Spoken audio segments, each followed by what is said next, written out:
There you go. And Fami's here. I think everyone's here. This is good. Okay, so 55A, somewhere around there. Not sure exactly where.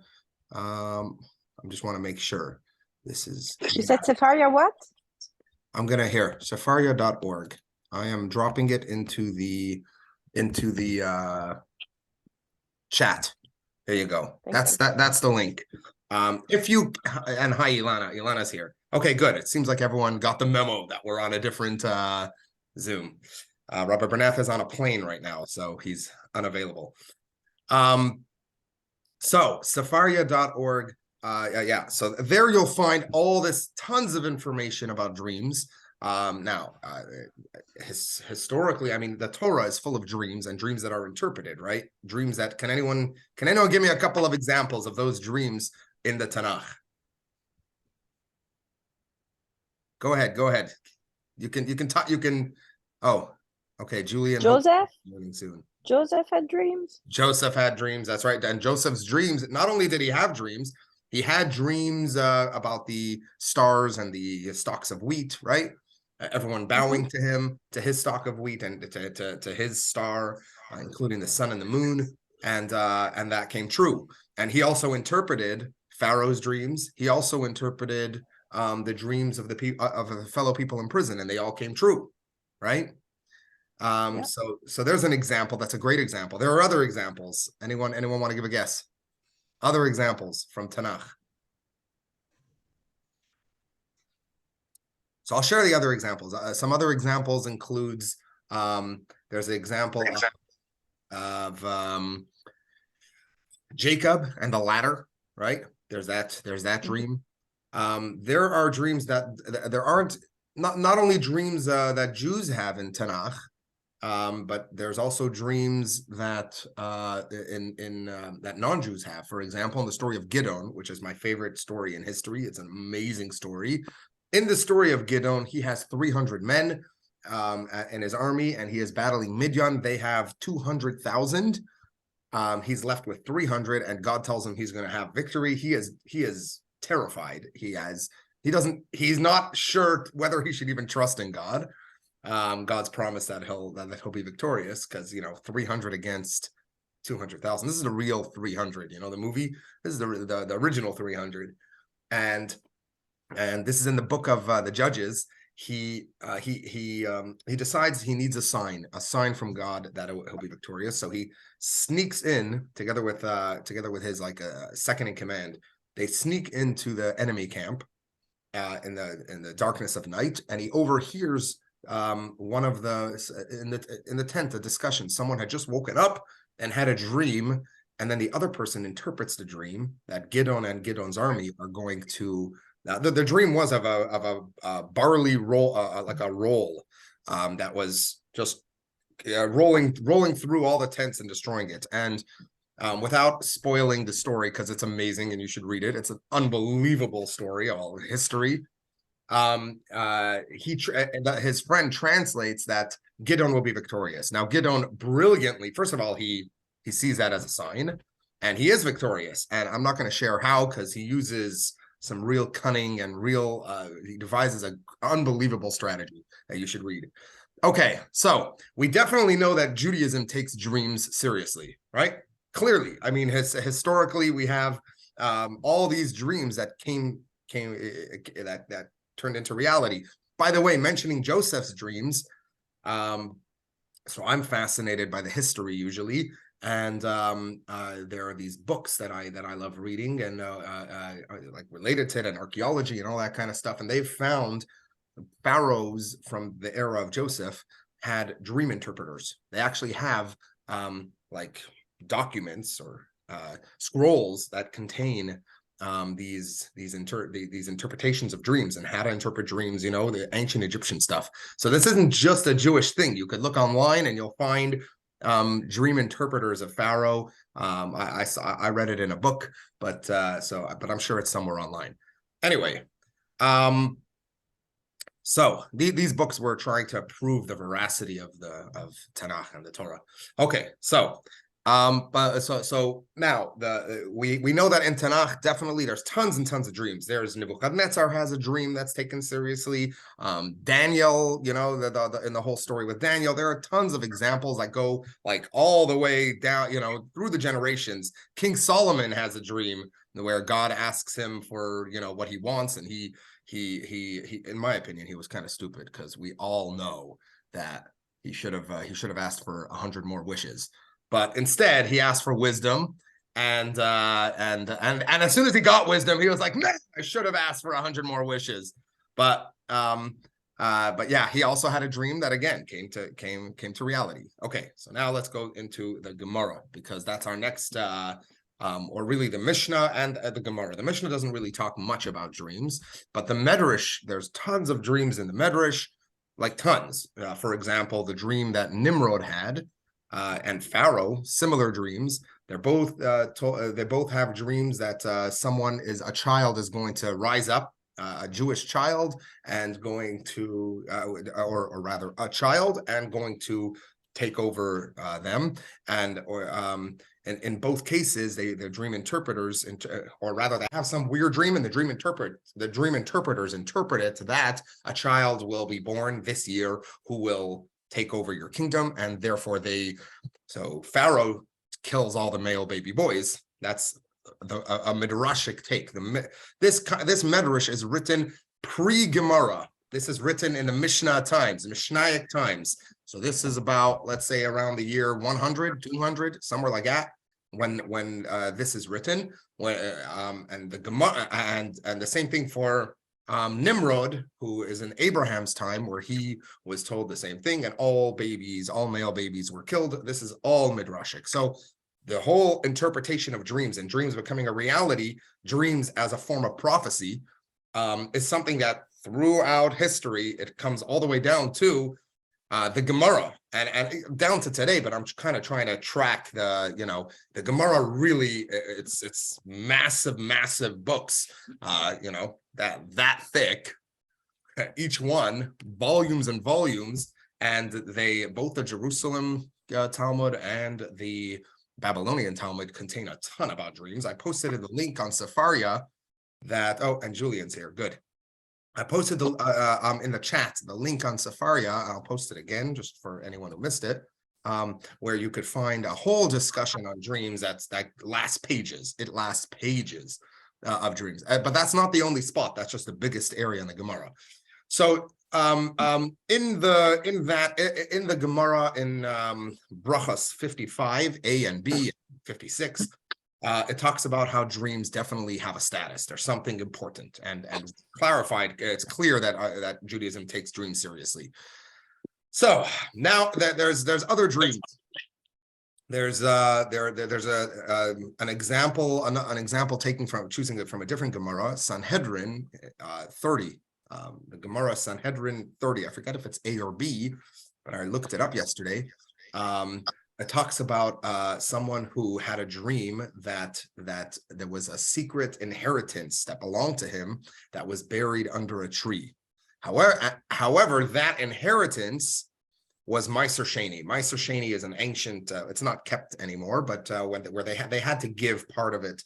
It belonged to Levites. Let's keep it simple. So in other words, this inheritance was his father had died, or mother had died, and left an inheritance, but it wasn't really an inheritance. It actually, everything that they were supposed to give to the Levites was underneath this tree, was buried underneath this tree, and this person, technically, if he would find it, his father would tell him, he would have to take it and give it to the Levites. But this happened in a dream, right? So the question is, he woke up, he actually dug it up, and he found that it was really there under the tree. The Gemara tells us this. So he didn't know what to do. Hold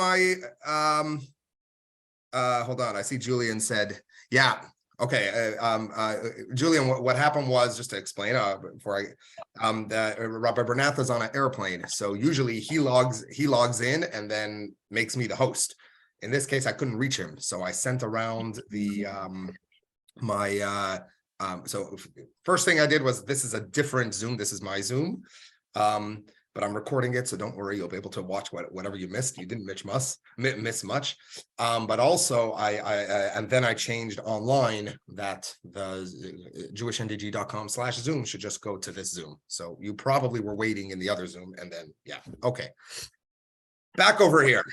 So because last week Rabbi Bernath was in Israel, but he logged in and then he made me the host. Done. Okay, back to this dream.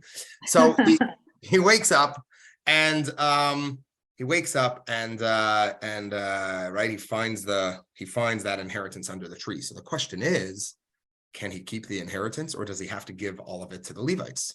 In other words, someone has a dream. If you have a dream that you choose these lottery numbers, actually that's something that's going to come up later. In other words, do dreams affect real life and law? Jewish law, is Jewish law decided based off of dreams?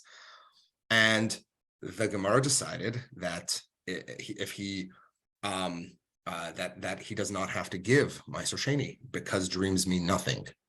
So in other words, we have right here, historically dreams definitely mean something, right?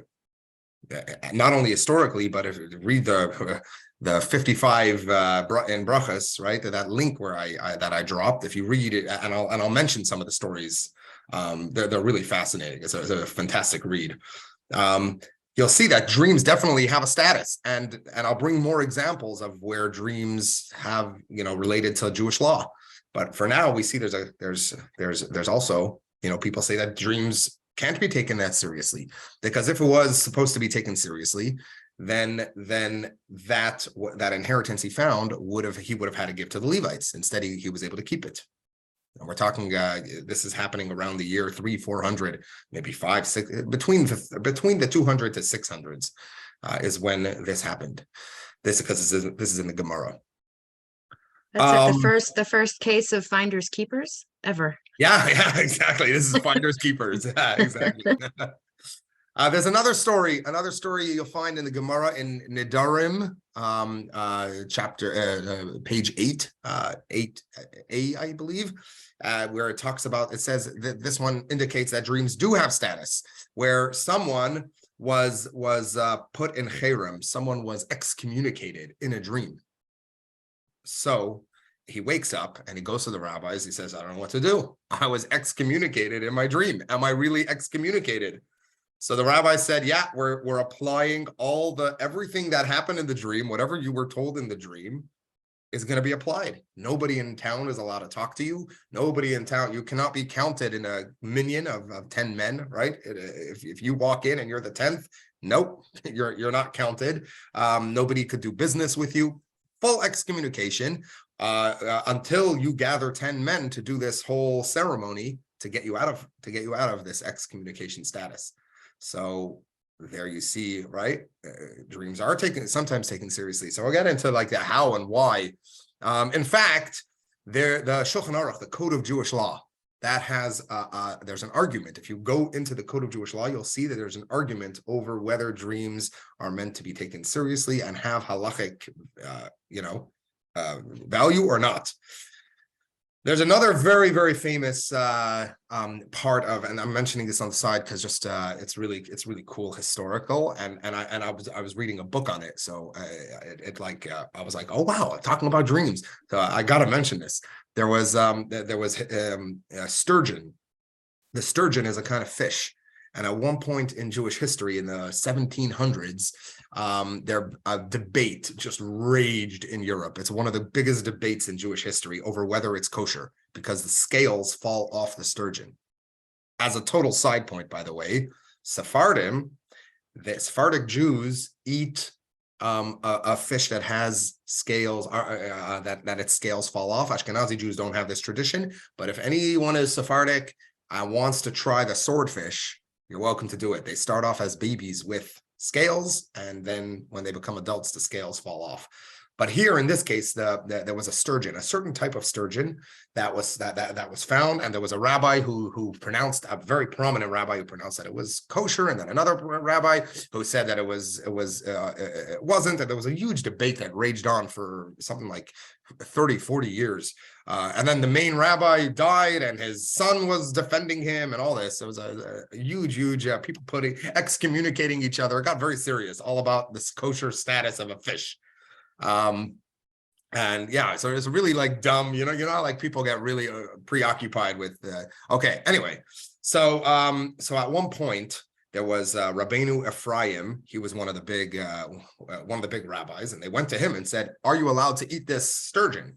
We want your opinion on it, because you're a prominent rabbi. And he said, yep. He did his research, he looked at the fish, and he said, yeah, you're allowed to eat it, because it starts off with scales, right? And that night he went to sleep, and this is recorded. He went to sleep, and he dreamed that Elijah the prophet approached him and served him a plate full of bugs. And he said, I can't eat this, it's treif, it's not kosher. And Elijah the prophet said, yeah, it's kosher, just like the fish is kosher, so too these bugs are kosher. Yeah. So Rabbeinu Ephraim woke up and he said, I retract my opinion, and the sturgeon is treif. And why? Because of a dream I had. So yeah, there you see clear, like, right? That's an example of clear halachic status. Anyway, there are tons of different arguments. I could give examples. The main rabbi was actually the Noda B'Yehuda, he said he's a massive rabbi in Prague, massive historic legal rabbi, and he said that you cannot dreams don't, his is the main accepted thing would be it would be what he says, as far as it comes to law, that you could take on whatever is in the dream, but you're not required to, like, it's not halachic, it's not actual law. I'll give you another cool story.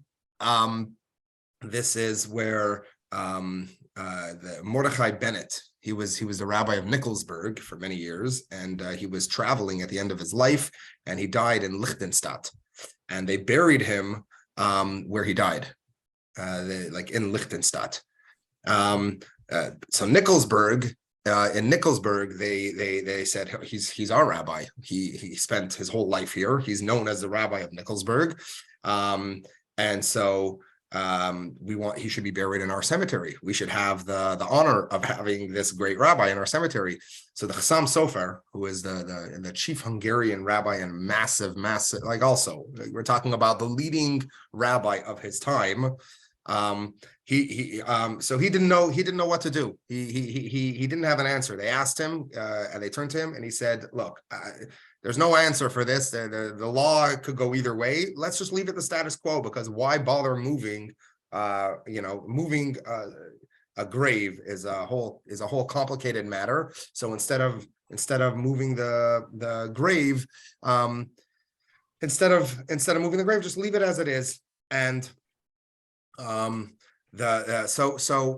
then a couple of days later, he changed his mind, and he said no, he should be moved to Nikolsburg. What had happened? He had a dream that the Maharam Bennett, that's Mordechai Bennett. He had come in a dream, and he asked to have the grave moved to Nikolsburg, and he said that 6 months have passed. And the reason why I was buried in Liechtenstadt is because when I was young, I was engaged to a girl for 6 months from Liechtenstadt, and then I broke it off, and she was devastated. So as my sort of punishment, or as my, doing tshuva for it, after I died, I had to be buried there for 6 months, but now it's time for my body to be moved. So the Chassam Sofer, that's a huge rabbinic authority who says that we have to that he actually followed a dream. Okay, so I guess let's go into a little more in depth. and try to get into what's there are real dreams, and then there are kind of fake dreams, because now I'm getting a little more Kabbalistic, and I'll go into, and not just Kabbalistic, but also the Gemara. The Gemara and Brachos 55, that link, you'll find tons of different how you know that a dream is real, as opposed to a fake dream. And by fake dream, that I mean, like science has a lot to say about dreams, and that's the current science. Science has had a lot to say 100 years ago, 500 years ago, 800 years ago, right? The current science of the time always had things to say, and it's changed. For example, they only believed recently that you dream during REM, right? During your REM cycle, when your eyes are like, moving like that, sort of. But now they don't believe so anymore. Now they believe that you dream all the time, even without it. So it kind of changes. So the question is, where, ancient Jewish thought, what does it say about dreams? And so the Gemara talks about it, and so do some of the deeper books of Kabbalah on dreams. And it says, first of all, that people who are more spiritually connected, they have more real dreams. Real dreams could mean prophetic dreams. Real dreams could mean more dreams that are meant to be taken seriously, right? And then the Gemara has a list of the following are examples of that are more likely to be real dreams and not fake dreams, because sometimes you have dreams that are just meaningless. In fact, the Gemara, if you'll read it, you'll find that it even, like, on a modern scale, which, by the way, goes to the whole. In the Gemara, there are many rabbis, and they come from two schools of thoughts, kind of like today. There's the Rabbi Yishmael school of thought, and there's the Rabbi Akiva school of thought. Rabbi Yishmael was very much his school, his whole way of thinking was along the lines of very rationalistic, I guess, and Rabbi Akiva was very mystical.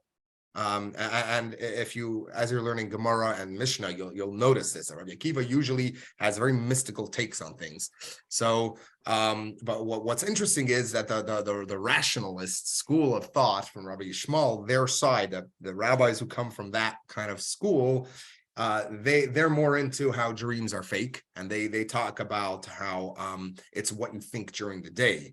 But it will usually come from Rabbi Akiva, the more mystical side, but even Rabbi Yishmael's side, some of them agree with this. But anyway, okay, so there's a list of dream. I'll give you a list, but this is only, it's not for sure dreams, and it's coming from the Gemara or that link. So one of them, it's not for sure, but if you dream on Shabbos, that's a sign that it's a real dream, right? Because Shabbos is a holy day. So Shabbos is a day when you're really relaxed. Your soul is relaxed. Where do dreams come from? When we sleep, our soul kind of goes, I mean, it doesn't travel. This world is made up, as you know, of there are layers of this world, which we call worlds, right? There's Atzilus, Bria, Yetzira, Asiya, right? And we definitely can't, I would say our souls come from Atzilus or beyond on a mystical level. And it travels kind of to its source, and not traveling, but our soul is connected to its source, and therefore its source is unlimited, and sometimes could give us messages in our dreams. So Shabbos, a day of rest, a day where, according to tradition, we get an extra soul, right? That's a day when you should take dreams more seriously. If you have a dream that happens on Shabbos, it's more likely to be real, according to the Gemara. Another, the Gemara adds more. They have like a top 10 list, right? And another way to know is if you know it's a dream. You're inside the dream, and you're aware that it's a dream. This is not, whether it's Shabbos or not. You're aware that it's a dream. That awareness means that there is something you need to know from this dream, and it's more likely to be real. Another one, if it bothers you after you awaken, then it's a message for you. There's something that you need to learn from the dream, right? It's bothering you, and I'm not talking on a superficial level where you were falling off a cliff in the dream and you wake up and it's bothering, and you're just scared that you that you were falling off a cliff. I mean that parts of the dream really are eating at you. During the day, you're thinking about it. I remember years ago, my sister had these Archie comic books, and there was one of them. I don't know if any of you know Archie, but there's one of them where Jughead is sleeping and he loves hamburgers. And in his dream, you see his dream, there's like a giant stack of hamburgers and he's running towards it. And, there are fairies in the background and everything, and all of a sudden Archie jumps into the way and says, "Stop, you cannot eat these." And then poof, he wakes up and then he's walking in the street. And Archie says, like with this love and everything, "Good morning, Jughead." And Jughead responds, "Go to hell." So our dreams do affect us, right? So if the dream is bothering you, then it's probably got some kind of message for you. Another one is if you're dreaming in the early morning hours. That's usually referring to you wake up and then you go back to sleep and you have a dream in the early morning hours. That's what the commentaries explain. So that is more likely to be a real dream.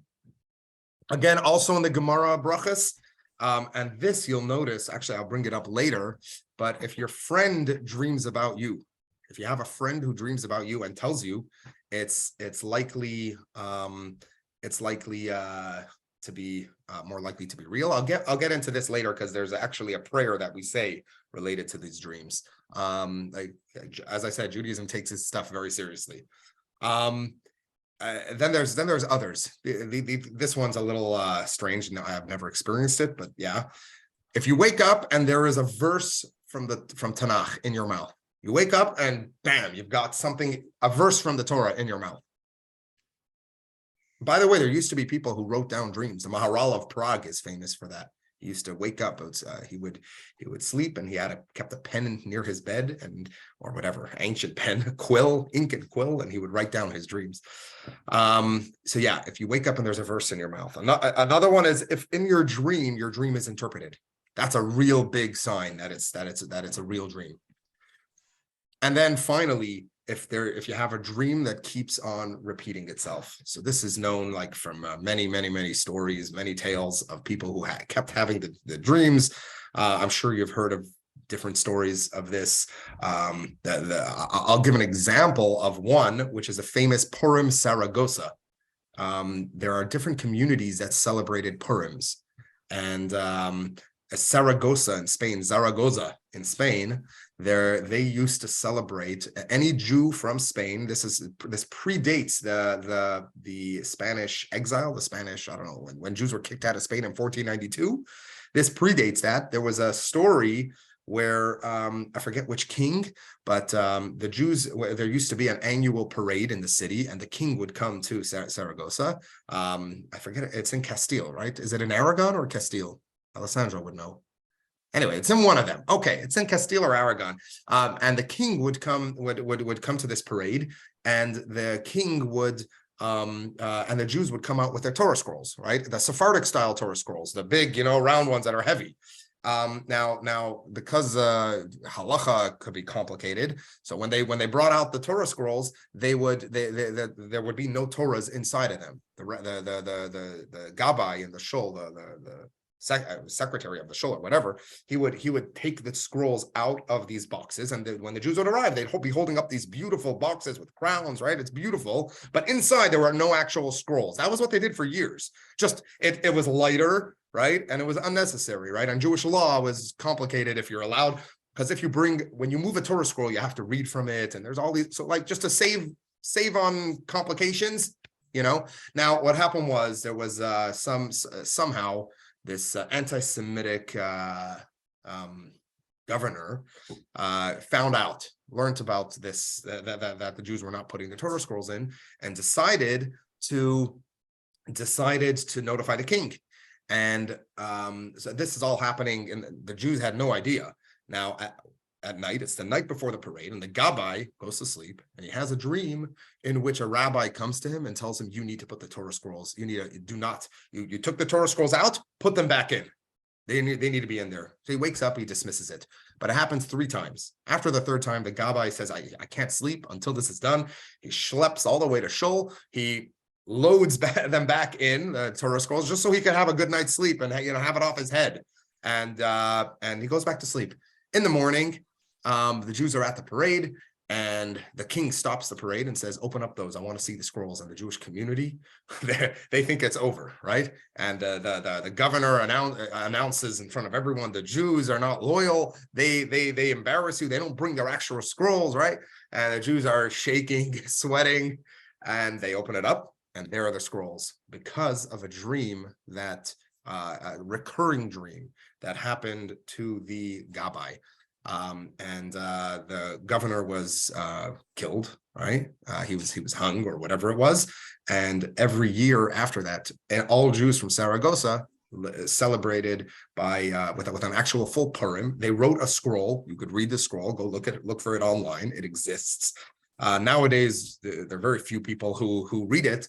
That being said, there's a like in 2008, I believe, I read, and I know the rabbi who did this, a rabbi in Turkey, Rabbi Mendi Chitrik. There's a family that came to him and said, "We have an ancient scroll in our family, and we don't know what it is. Could you look it over?" And he looked it over, and it's written like a Megillah. It's, you pull it out like the whole fancy Megillah, and it was a Purim Saragossa. It was originally written ancient, like from the 1400s or something, which is very neat story. Okay, so a repeated dream, take seriously. If it's PTSD related, then it's not necessary. Like, someone who went to war and keeps dreaming about the war, that's not necessarily a real dream. That's more likely. They should still take it seriously. They should still take it seriously. Yes, my wife is here. She said she's right. They should go to the doctor. They should go to the doctor. What if your recurring dreams are catastrophic ones? Well, so if it's bothering you during the day and it's recurring, that's a sign that it's likely to be real, right? And nowadays we don't have dream interpreters like they had, but definitely dream interpretation was huge in the time of the Gemara. I'll get to that because, or actually maybe why not say it now? According to the Gemara, dreams aren't. You have to make sure to go to a good dream interpreter, because whoever interprets your dream, they kind of have a sort of power in a way where what follows comes true. If they say something, they have this like the world kind of follows along, and it gives examples. I was going to get to it later. I'll get to it now. The Gemara, it's very interesting. The Gemara says that the Caesar of Rome, which not always, by the way, is the Caesar. It might be referring to a governor, the local governor. They just call it the Caesar. But he came to, I think it was Rabbi Yeshua ben Hanania, because they had a lot of conversations. And it's possible it was actually Caesar because, oh no, this was the Caesar. Sorry, in this case, it had to be the Caesar. Because Rabbi Yeshua ben Hanania traveled to Rome. It's known that he traveled to Rome and had discussions with the actual Caesar of the time. And the Caesar asked him to translate a dream for him. And in this dream, he was what was it? He was a slave of the Persians, and he was a slave to the Persians, and he was being forced to work with kind of a golden rod. So he asked Rabbi Yeshua ben Hanania to interpret it, and Rabbi Yeshua ben Hanania said, yeah, the interpretation is that you are going to go to battle against the Persians, and you're going to suffer a devastating loss. And that's exactly what happened. And the Gemara says that the reason it happened is because that's all Caesar was thinking about. He did not go into war confident. He sent his men in, and there was this underlying feeling that everyone grasped that we are going to lose this war. So they went into battle and they lost. They suffered a horrible loss. And then the Gemara says the same thing on the other side actually happened. The King Shapur, who also had a lot of conversations. He was the king of Persia. He asked for interpretation of a dream that was similar of him. He was working as like doing grain and stuff like that. So they had and he was translated that you're going to lose to Rome, and in another battle they lost to Rome. Same thing. He was thinking about it all day about the interpretation. Kelsey asks, what about people who do not remember their dreams? So I'm going to get to that. Yeah, people not remembering your dream could be a sign that it's fake. Words create worlds once spoken. Yeah, last week we spoke about how even looking at something could affect it, right? And science has proven that, not just Torah and Kabbalah and all that, but yeah, absolutely. Words the world was created with speech, right? The world was created with words. Every day, God said, let there be light. God said, let there be this, right? So if words are creating, then words, then definitely, words create and bring things to fruition. And we know it because all of our greatest, everyone could think back to their most embarrassing moments in their life, and it's always related to words, right?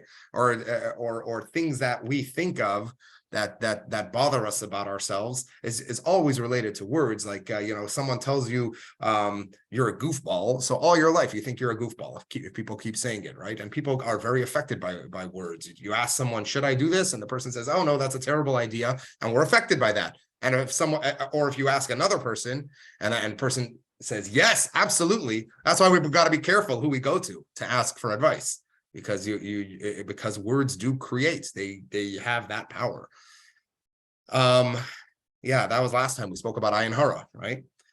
What about non-Jews? Does a Shabbat dream have increased significance or no significance for them? I don't know the answer to that. That's a great question. I don't know. I don't know the answer to that. That's a good question. And Chava wrote, great example of thought to speech to action. Yeah, exactly. If you want to say that dreams are your thoughts, then even that is it's definitely, there's something. Yeah. What did you want to say, Alessandra? Why wouldn't it have the same impact for a non-Jew? Shabbat is Shabbat from our perspective, right? Now, non-Jews don't have to respect it, but Shabbat is still Shabbat. So why would a dream on Shabbat for a non-Jew not have significance? So because if you say the reason the dream has significance is because of the extra soul that Jews receive on Shabbat, right? Then non-Jews don't receive that extra soul. It depends on the reasoning behind it. If it's if it's because it's a day of rest and we're more relaxed and more spiritually inclined, then technically, if a non-Jew decides every Tuesday to just take off and relax and spend time with community, family, God, technically that could happen. So it depends on the reasoning behind it. So I don't know the answer. I suppose it might even be an argument over what is the answer, right? Is it because we're relaxed and it has nothing to do with an extra soul, or is it because we gain some sort of extra soul? Thank you. But good question. Okay, now because sometimes it's what you did during the day that gets you just dreaming about whatever it is, and then that would be the definition of a fake dream, right? If it's kind of like if you're the equivalent would be if, I don't know, you're talking about shower curtains and then you go on Facebook and there's ads all about shower curtains. You guys know what I'm talking about, because the phones hear you talking or something like that, or whatever. On a real more that might be fake, but like you're Googling shower curtains and all of a sudden all you're getting is shower curtains. Anyway, I guess I'm just hoping to get shower curtain ads because I need new shower curtains. Okay. Oh no, that's probably gonna happen because my phone's right here. Exactly. You're You're all gonna get shower curtain ads now. So it seems like this idea of being careful of who would interpret your dream. When I was saying the example of thought, speech, action, it just, what arose in my mind was how easy it is to be victim of false prophet, because if you're just kind of desperate for an answer and you're not careful of where you look, anybody could step in and take advantage of that and steer things the way they please. Yes, not only yes, but read the Gemara and Brachos. Oh my goodness, look up the Bar Hedya. Bar Hedya was you'll read it about it over there. Oh man, it's a wild story. He was a very famous interpreter of dreams. And should I share more or less the whole story as far as I remember it? Okay, I'm going to spoil it for you, but it's such a good story. So there were the two greatest sages of like the 400s, which is Abaya and Rava, and they both used to go to Bar Hedya to get his dreams translated. He was the dream guy, and Rava, they later discovered this. Rava did not pay him. Rava was, he was a big, people knowing that Rava went to him, gave him more business, but Rava himself did not pay, but Abaya did pay. which is fascinating in itself because Abaya was known to be poor and Rava, or came from a poor background, and Rava came from a wealthy background. But anyway, Abaya paid him. So the Gemara goes through all these dreams that Abaya and Rava had, and they had, some of them were exactly the same, and Bar Hedya was translating them differently for Abaya and Rava, and they were coming to fruition. And to Rava, he was saying the most horrible things. You know, Rava says, I dreamt about, I don't remember that, I dreamt that my teeth fell out or something like that. And Bar Hedya says, your children are all going to die, you know, like that kind of, because he's not getting paid. And Abaya went to him and had the same dream. And he says, oh, it means that stuff is falling down from heaven. You're going to get rewarded with great wealth and your children will, the exact same dreams.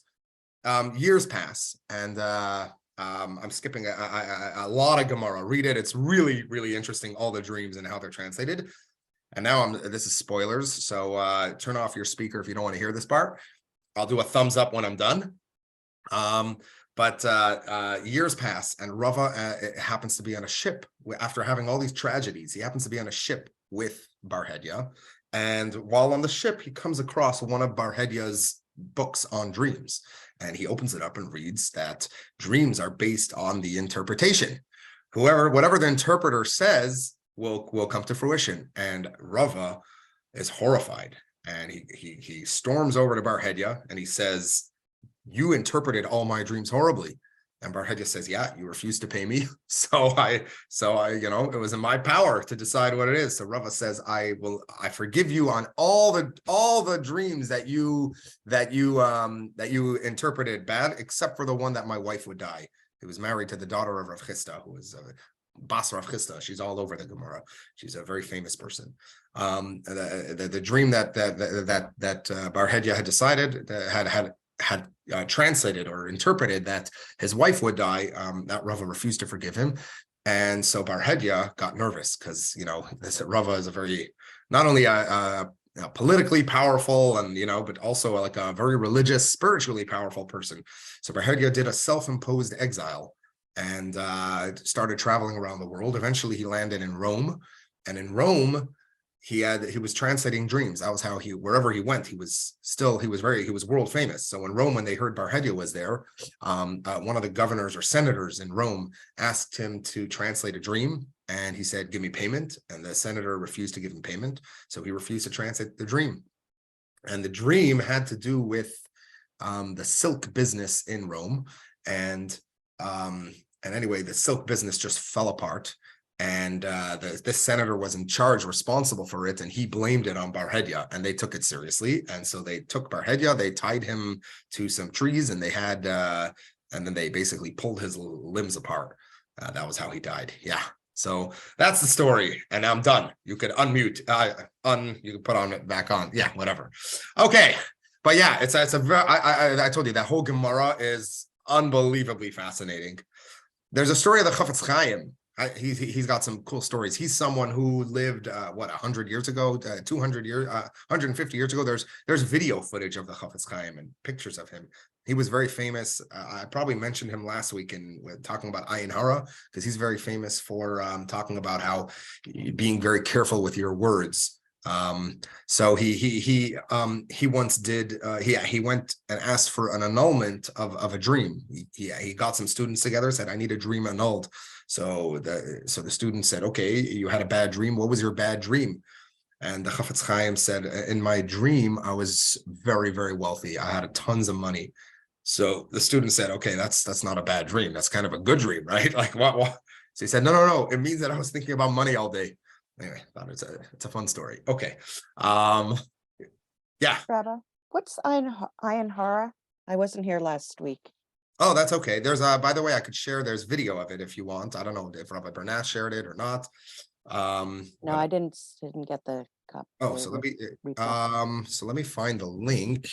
You know what, I have it in here. Ayin Hara is kind of the evil eye, looking at someone yeah, you know how people have these hamsas, these hands that they, or red strings. So we spoke about that last week. 1 second, let me drop the link for the video because I have it. So I guess you could. Oh, Hold on, let me copy link and drop it here. There you go. And you can Thank you you. can watch it whenever you want. Okay. In the Kabbalah, the Ramak, that's Rav Moshe Cordovero, he's a teacher of the Arizal, heavy hitter in Kabbalah. He says chalom, the word in Hebrew for a dream is chalom, which that means dream, and it's very similar to chalon, which is a window in Hebrew. It's just a M versus an N, right? In other words, dreams are a window to your soul. They tell you what's inside of you. When you dream, it's telling you what's going on with you spiritually, tells you what's so that's why, according to the Ramak, it's important for you to get your dreams translated, because if you're having especially a recurring dream, it likely means that it's an opportunity for growth. There's something that's bothering your soul, and so find someone who could translate your dreams and have it translated, hopefully in a good way, because but take it as an opportunity for spiritual growth in some way. Go ahead, Alexandra. I see your hands up. Can a recurring dream be a past life experience? Possible. That I don't know. I haven't seen anywhere. I've heard about past life experience. Years ago, I studied hypnotherapy, and it was very interesting. As part of that, they talked about how people under hypnosis, I actually got certified in it, and under Maurice Kershaw here in Montreal. But as part of it, there was a whole section on past life experiences and how people under hypnotherapy or hypnosis have gone through verified past life experiences, and people have dreamt of it. I don't know if I've ever seen it in the Jewish. I mean, I'd have to do research. I don't know the answer to that. Possible. Thank you. Because if you believe in Gilgulim, which is reincarnation, right, where a soul needs to go through, and okay, that definitely is in Judaism, where souls need to they go through a life experience, they have a mission, and they don't accomplish that mission, and therefore they come back into the world to accomplish that mission. So that's something that there are many stories, legends related to Gilgulim, right, to reincarnation. In fact, I have over here Seder Hadoros. It's a very interesting book. Seder Hadoros. It's kind of like Jewish history, a religious book. And there's a section on each person. So throughout history, it'll go through a section, and a part of it will typically, almost like 99% of the people, it'll say this person is a Gogol of that person. It's very interesting. Like you'll read, I don't know about, you'll read about Rabbi Elazar ben Azariah, and it'll tell you he is the Gilgul of Daniel, who was the Gilgul of Yisachar, who was the Gilgul of Avram, like stuff like that, or is a piece of the Gilgul. It's very interesting. So yeah, perhaps dreams are related to a previous Gilgul. That's an area of Judaism where there are people who believe in Gilgul, and there are people who say it's bogus. Again, there's no way of proving either way, right? And we could choose what we believe, because it's part of Torah. Okay, I forgot another example of fake dreams. After a big meal, if you dream, that's not a real dream. If you have the Breslov Likutei Maharan says that even the order of eating of whatever you eat affects your dreams. So if you eat, I don't know, the bread before the soup, then you have a different dream than if you had the soup before the bread. That's from the Likutei Maharan, which is very interesting to read. The Rambam is very famous for saying don't eat 2 hours before bedtime, right? Don't eat at all. But you could say it's related to dreams, right? Another factor is that it's a real dream is if all dreams, I don't know if this is a real dream, but all dreams that are true, they have something weird in them, something not true. And it gives an example. An example is Yosef's dream. Yosef had a dream about the stars bowing to him. the sun and moon and stars bowing to him. Does anyone remember how that's translated and why? Who is bowing to him in the dream? Joseph's dream. You could guess. Go on. His family? Brothers? Exactly, his brothers. And who do the sun and moon represent? Parents. Exactly, they represent his parents. Now, here's the thing. The sun clearly represents his father, right? And the moon clearly represents his mother. His mother died during childbirth of his brother. She had passed away already. So there was no way for that to become, that was a prophetic dream. She did not ever bow to him later on. She had moved on in life. She was no longer alive. The father and brothers all bowed to him. So that is an example of a dream, a prophetic dream that the Torah mentions, but that contains some weirdness in it that, was not true. So even when there's a real dream, not necessarily do all parts of the dream is it all related, all the details, not necessarily is it related to the truth, meaning it could be 99% of it is true or is prophetic even, but a piece of it won't be. Okay, so the Maharsha says this. The Maharsha is he lived in the 1500s in Poland. He says that that if you can't remember the dream, or so he's the one he mentions, and the Gemara initially mentions this. It mentions, let's see where it is. Okay, I should get a siddur. I should have had one nearby, but it mentions that you're supposed to say a whole Ribono Shalom during and this is during the time when the Kohanim bless the congregation. So that happens in Israel. That happens every day. The Kohanim do that. In the diaspora, it's only done 3 times a year, and that's the holidays of Shavuot, Pesach, and Sukkot. During those holidays, the Kohanim get up in front of everyone and they say, Yevarechecha Hashem v'yishmerecha, and they do their Kohanic sign, the Star Wars sign, and or is it Star Trek? One of those. That's where the Kohanim got it from. They got it from Star Trek. Everyone knows. No, I'm kidding. And the Kohanim, while they're doing that, in the last 3 words, the tradition is, let me go get, you know what, I could probably find it online. I have a siddur right here. See, my wife was praying this morning. It's a good thing. But if you, in my siddur, you would find it, I hope it's in here, better be in here. Otherwise, what am I reading? So in my siddur, it is, just before Rosh Hashanah, and it's a very fascinating, right after Musaf, it's probably here. I'm going to guess it's, here we go. On my siddur, it's on page 268. It's only in Hebrew, but let me try to point it. I'm looking at my camera here. That is, this part is what the Kohanim say. While they're saying this word, and this word, we read this.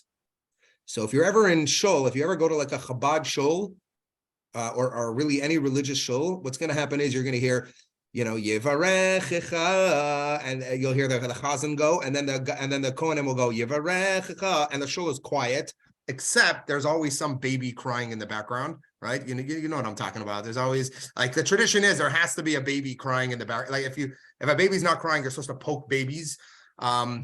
Anyway, no, don't actually do that. But, and a sneeze. There has to be a sneeze or it's not kosher. Yes. And the Kohanim, when saying the blessing, they all have to go off key. Like they all have to be on different notes. These are synagogue tradition basics, So but it's quiet. You only hear the Kohanim singing, and then all of a sudden it comes to the last 3 words, and all of a sudden it's v'yasem, and you're gonna hear a whole bunch of like this whole murmur, like that's because everyone's trying to fly through this. And this, the whole thing is related to dreams. Should I go through it and translate it somewhat? Mm-hmm. Yes. Okay. Yes.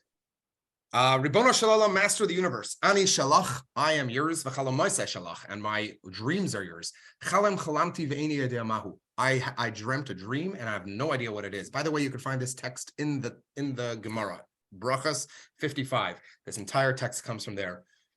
Yehi rotzen mofanecha Hashem alakai v'alakei v'sai. May it be the will of God the God of my fathers, my God, the God of my fathers.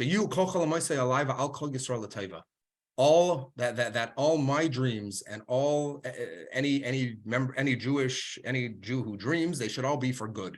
Whether they be dreams that I dreamt about others, whether I dreamt them about myself. And here, this is something we mentioned before, whether they are dreams that others had about me. If they're good, make them strong and make them for sure they should happen, right? And make them fulfilled for me and for them, meaning for others who.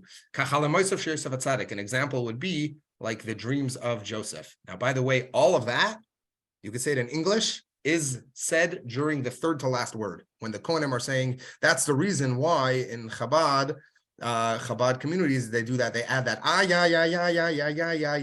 Chabad and DG, if I'm up there leading, I do Yevarechecha. I don't do the ayayays, but by the last three, I add the ayayays. That gives time for people to read through that. Now, the second to last word, we say the following: Ve'im tzrichem refuah, if they need healing, if they're related to someone who needs healing, refine, actually heal them. And then it gives examples.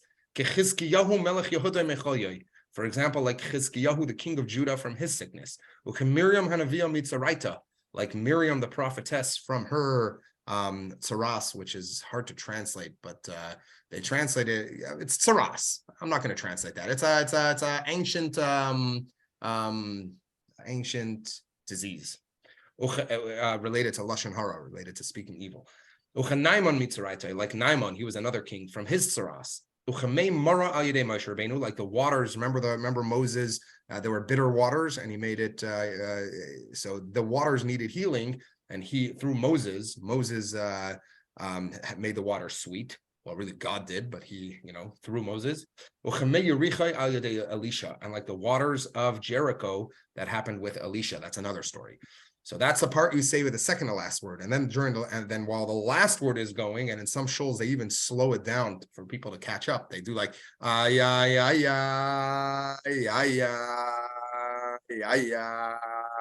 all the people who read really quick get very annoyed during that part. They're like, come on, I read it already. Let's keep moving, right? Anyway, so that you say the following. And just like you changed over the curses of Bilam, the evil man, you changed them from curses to blessings. So too you should change. You change all the dreams that happened to me and for all of Israel for good. And then while they take care, Jill. I see she has to leave. And then while they say the word shalom, you add the last part. This I don't know why they added in, because it's not in the Gemara, but this is like an additional piece that was added in later. And that means, and you should guard me, and you should protect me, and you should fulfill my wishes. So that's all related to dreams. Now, someone wrote a long one. Let me read it. Julian. I hope it's not insensitive to ask, but I realized about a week ago that I've been dreaming for some years about my father, who passed away about 8 to 9 years ago. In the dream, I remember thinking previously that I was unsure whether he was alive or dead, and that the only explanation for this was it was a memory from past dreams and not past waking life, and that he must have still been with me. He must have been still with me in a sense. The memory common to previous dreams, a dream memory for want of a better phrase, was that he was still there in the house and I was still interacting with him, and so I thought maybe he hadn't passed away after all, but I wasn't sure.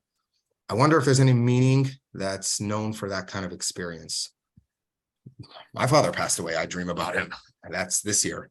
You'd have to go to a dream translator. I'm not, I would not consider myself a dream translator. I don't know the answer. Yeah. But yeah, you could also look at it as a way that there's something it's telling you, and you could, introspection and decide on yourself, and maybe that dream will go away. Do you even want it to go away? Sometimes we have dreams that, like, my father's there, and I'm like, and I wake up and I'm like, yes, I had a nice dream about my father, and I want to have it again, right? So so in that case, don't do anything. Keep living life exactly as you're living. Wear the same shirt every day for 3 years straight.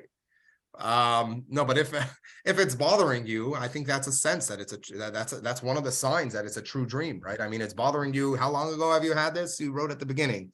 For some years now, it's recurring and it's bothering you. That means that there's something to it, and you should probably I don't know any dream interpreters, but you should probably get it interpreted, or maybe just on a more simple level, make some positive changes in your life, right?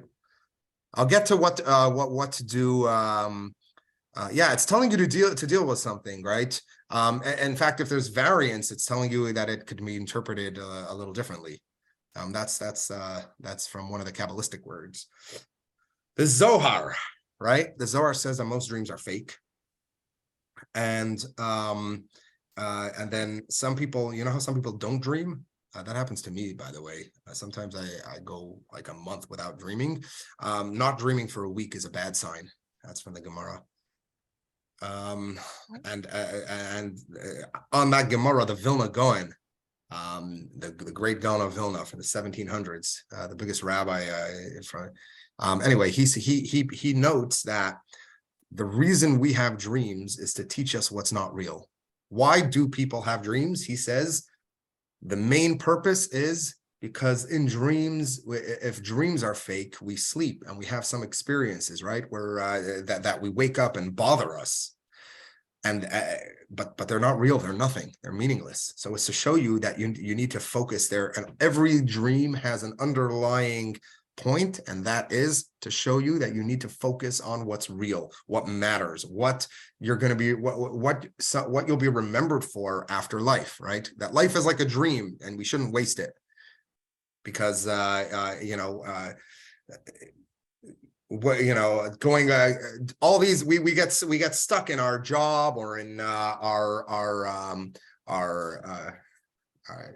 passions, or I wouldn't even say our passions might be a good thing to follow, but we're forgetting some of the major things, which is sometimes we neglect our family, our kids, our spouses, our community, our God, our relationship with God. All of these are of real value rather than whatever else we get into. So that's the purpose of dreams. I think that's a really cool really cool thought, and a really good thought.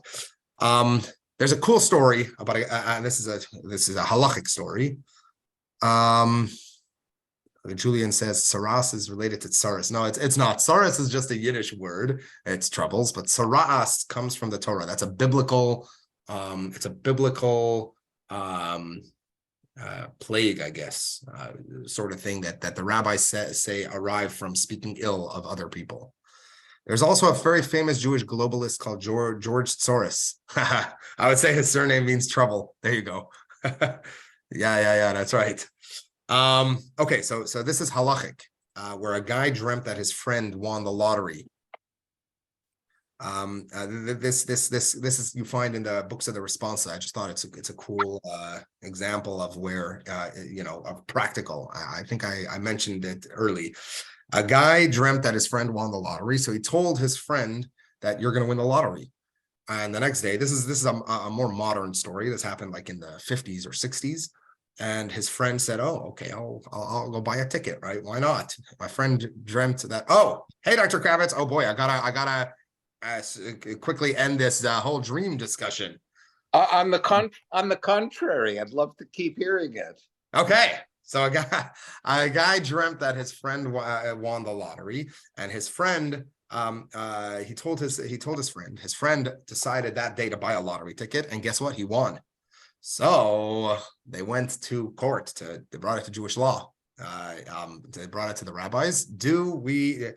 Because his friend, the guy who had the dream, wanted a cut, right? He said, "Listen, it was my dream that made you buy a lottery ticket. You would not have won had I not had that dream. You would not have even bought a lottery ticket." And the rabbis told him he didn't have to share the money. It would be nice to share, but he doesn't have to. So, in other words, there's no halacha that comes from dream.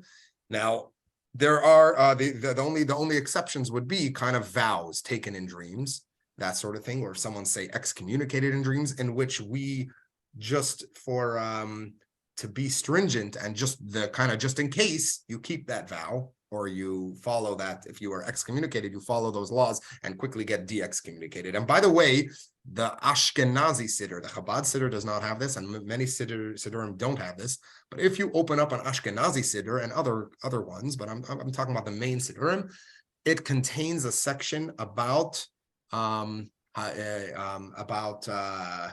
like if you have a bad dream, what to do, where you gather 3 friends and you're supposed to say certain words and they say certain words, and you say, if you look it up, it's in the classic Ashkenazi Siddur, it's in somewhere in the 800 or 900s. Just look in the table of contents, you'll find it. Okay. Yeah. I was wondering if I'm sorry, I don't know what precipitated this and which question precipitated it. But I have I wish I had gone into law, not medicine, for this particular thing. I object to that Beit Din decision. Okay. Because I want to return to the basis of the Torah, which talks about the dream of Yosef, or is it Yaakov? Whatever. They both dreamt. Right, but Yaakov, who becomes Israel. So the dream matters and is the absolute core of the nature of Klal Yisrael based on the dream of Yaakov. I think it was Yaakov, I think. You're right. You're 100% right. Although Yaakov's dream has not yet come to fruition. The Beit Din isn't holding true to the core of what Judaism is all about. Well, so what we went through was a lot of laws and through the Gemara and through a whole bunch of stuff. And where are we up to in brachas? Because we're doing brachas. We're in 46, right? 46b2, I think. Right. So we're over there, and when spoiler alert, 55a and b is going to be wild about dreams, and you might want to jump ahead and read that, because Thanks. Great. Yeah. Let's continue. Okay, let me finish off with the dreams. Oh, you guys got to go? All right, 10:11. I'll go till 10:15. Quick, because a couple of quick notes what to do if you have a good dream to make sure it happens. If you have a good dream, don't spread it. This is the Gemara tells us. Don't spread it. Pray that it comes true, and don't forget it. Okay, those are important, because if you have a good dream, and get it translated by someone who a good translator. There are other stories. Removing a bad dream. If you have a bad dream, so there are ways to remove it. One way is fasting.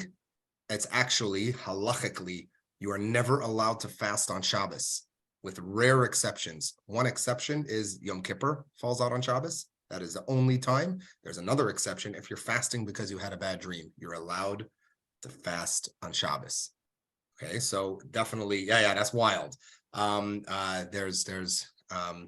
Because it will bother your Shabbos. If it will bring more joy to you to fast than to actually eat, then if it'll bring more to your soul.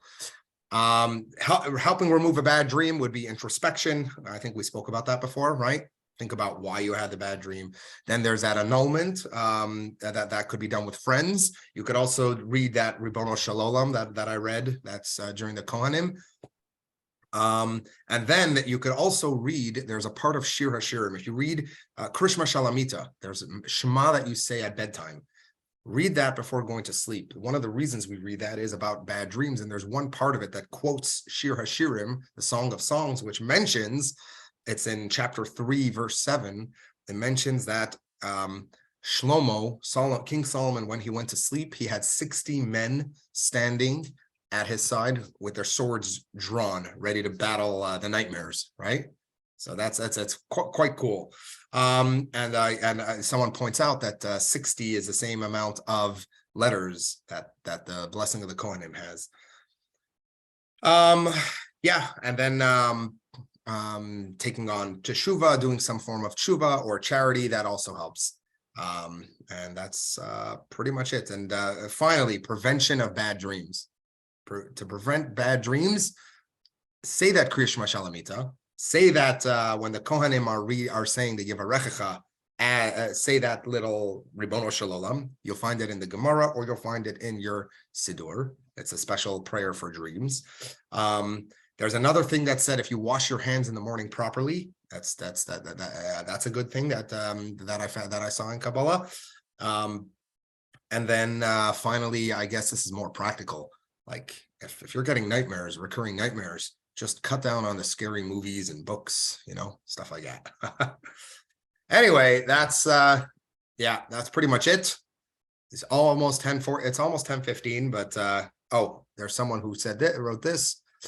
Julian wrote, by strange coincidence, I attended a trial class for Jewish Dreams course the other day and just signed up today. Now you can teach it. One thing they mentioned, though I don't know if it's part of the weeks to come, is that there's a tradition of female Jewish dream interpreters, as, I guess, in the time of danger or risk, people wanted to pass on the secrets and thought no one would suspect the women of knowing. I did not know this. This is cool. So decided to give them to the women to safeguard. I never heard this, but it's quite cool. That's quite possibly true. I'd have to look that up. Now you have me curious. If anyone else is interested in the course, I could dig up the address after the Zoom and email it to anyone who wants it. All right, so send him a private message. Send Julian a private message if you want that class. All right, folks, it was fun learning with you. Next week, Rabbi Bernath is back. You're going to get the real wherever you are up to in your class, and have an awesome day. Thank you. That was amazing, Rabbi. I'm always taken by your how much you can contain in your brain about history. I love it so much. I find it fascinating. Thank you so History is much. amazing. History, I'm nuts about history, because history is who we are and what we are and all the weird things we do. There's a historic reason for everything, such as, for example, that dream thing, that prayer that I read. It didn't come out of nowhere. It's not something that you find in the Torah. It only arrives in the time of the Talmud. It doesn't arrive in the time of the Mishnah, which means that something happened at that time, and I would probably look more in depth to see who says that the dream happened, and then look at that guy's history, and you might be able to pinpoint. Sometimes you're able to pinpoint that, oh my gosh, this guy went through this crazy experience, because at one place in the Gemara it tells us that this guy had a nightmare of this, and he probably wrote this Ribono Shel Olam prayer, and then for some reason it was thrown into the Siddur, right? And it was thrown at that time. Why? And you go through history and you figure out it's The beautiful. thread, like Yeah, there's the a thread that weaves everything together. Yeah, it's beautiful. I like it. I'm a history freak. Yeah, Appreciate it. history's amazing. All right, folks, thanks so much, Julian. Yeah, maybe Rabbi Bernath and I could together. Who knows? Anyway, Shabbat Shalom, everyone, and take care. Let me stop this recording so I could restart, and then I think it'll separate or something. I don't know.